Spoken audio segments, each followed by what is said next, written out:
There were 3 people and they were on a journey and they took provisions for their journey. But what happened is they didn't have a GPS like we have today. Sat-nav, TomTom, right? Google Maps. So they were in the forest, traversing, and they became lost. They became lost. So because they became lost, this took a couple more days from their planned journey.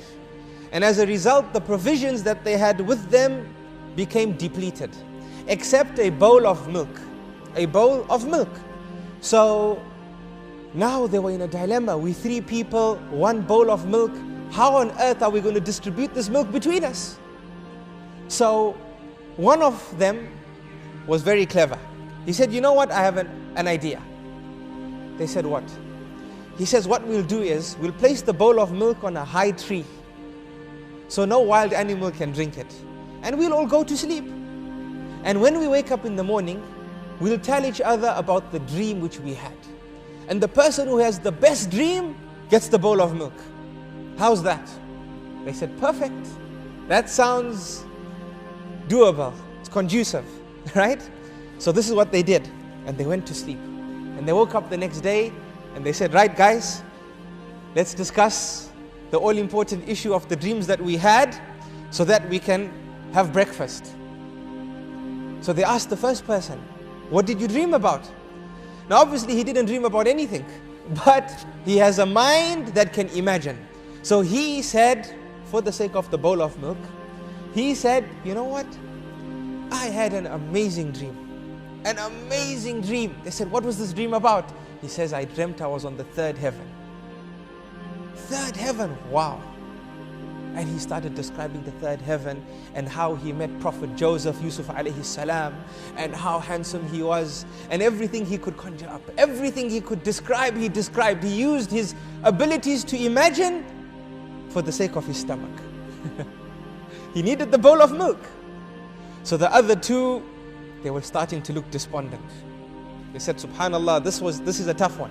This is a tough one. So they went to traveler number 2. What did you dream about? He says, traveler number 1, you had an amazing dream. But sorry to say, my dream was better. Now obviously he didn't dream anything as well. So they said, what was your dream about? He says, which heaven were you on? He said, the 3rd heaven. He goes, me, I was on the 5th heaven. I was on the 5th heaven. And we know that the 5th heaven is more beautiful than the 3rd heaven. So what did he do? He bettered the description of the 3rd heaven.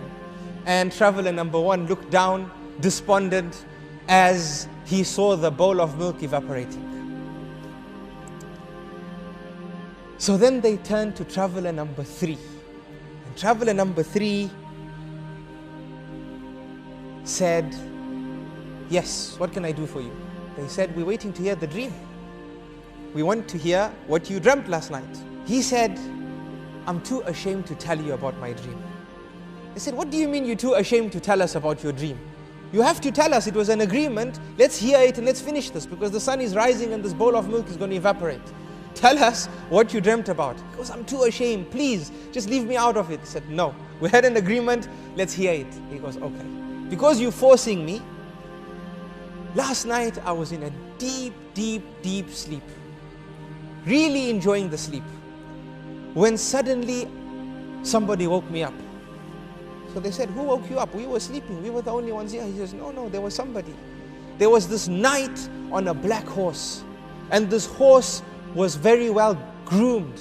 It was groomed as you see the king's horses groomed. He's describing, he's imagining. Can you see how this mind can describe? Right? The purpose of the story is to understand how we can imagine and describe. He says, this person came and he had a staff, a sharp staff, and he poked me. And that's what woke me up.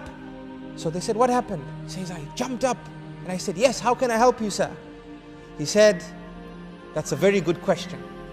You can help me. Climb up the tree and get the bowl of milk down.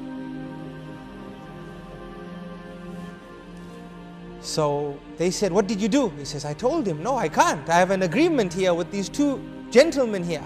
We have an agreement. I can't. He said, climb up, get the bowl of milk down, or the staff will touch you. And you know what that means, right? We're trying to be diplomatic with our words.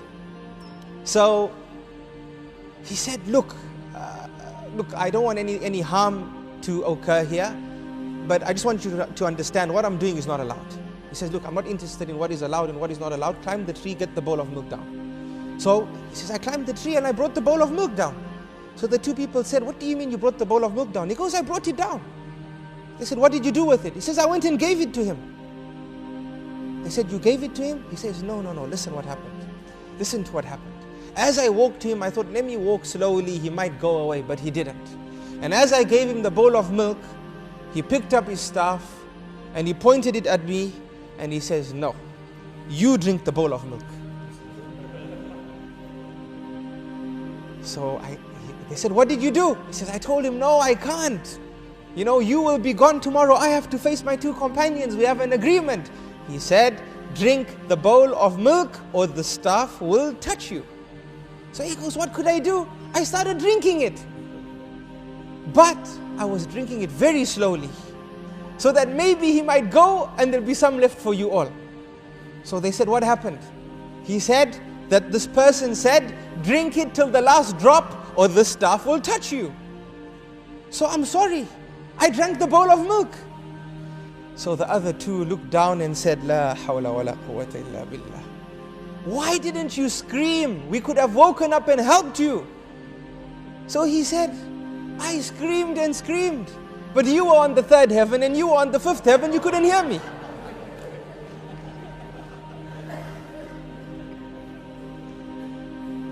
Right? So do you understand how this mind can imagine? But even though it can imagine and describe, you can't imagine Jannah and you can't describe Jannah. So that is Jannah and that is Jahannam, and this is the dunya that we live in.